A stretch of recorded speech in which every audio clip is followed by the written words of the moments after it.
High viewers, ఒక తల్లి తన కూతురు కోసం ఎంత పెద్ద త్యాగం చేసిందో ఈ వీడియో చూస్తే మీకు అర్థమవుతుంది. 30 సంవత్సరాలు తనకు మేకప్ లేదు, చీర లేదు, ఆడదని తెలియకుండా ఒక మొగాడిలాగా జీవించింది కేవలం తన కూతురు కోసమే. అసలు ఏం జరిగిందో తెలుసా? తను చూస్తున్నారండి ఈ ఫోటోలో, తను తమిళనాడులో ఉంటారు.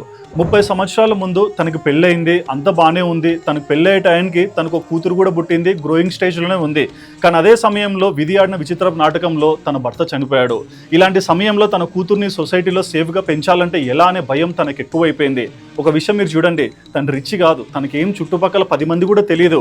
కానీ అంతలాంటి పరిస్థితుల్లో ఉన్నా సరే తన కూతురు గురించి ఆలోచించి తన రూపాన్నే మార్చుకున్న గొప్ప తల్లి అని చెప్పుకోవాలండి.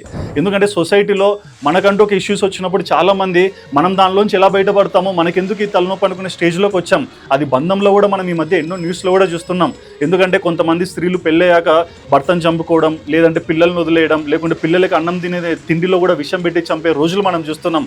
కానీ కన్న పేగుకి తను ఇచ్చిన ఇంపార్టెన్స్ అండ్ తను చూసుకునే విధానం నిజంగా నాకు చాలా బాగా అనిపించాయి. కానీ ఇలాంటి వాళ్ళని చూస్తే ఒక బాధ వేస్తుందండి. నిజంగా తన ఐడెంటిటీ కావాలి, తను ఏదైనా చెప్పుకోవాలంటే బయటకు వచ్చి ఎన్నో విధాలుగా చెప్పుకునేవాళ్ళు. కానీ ఎవరి మీద ఆధారపడకుండా తన సెల్ఫ్గా తన కూతురుని ఎలా పెంచుకోవాలి, తను ఎలా సేఫ్గా ఉండాలని ఆలోచించే ఈ రోజు ఇలాంటి ఒక నిర్ణయం తీసుకుంది.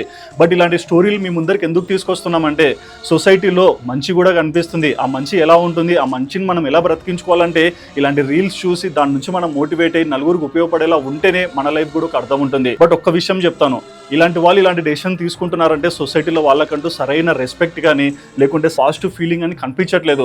బట్ అలాంటి నమ్మకం ఇవ్వాల్సింది సొసైటీలో ఉండే మనమే. మరి మనం అలాంటి నమ్మకం ఇచ్చిందే తనకు 30 సంవత్సరాలు ఇలాంటి ఇబ్బంది ఉండేది కాదు కదా. మరి తన కథ విన్నాక, తన కూతురు కోసం తను తీసుకునే డెసిషన్ మీకు అర్థమయ్యాక మీరేమనుకుంటున్నారో మీ ఒపీనియన్ తప్పకుండా కమెంట్ చేయండి.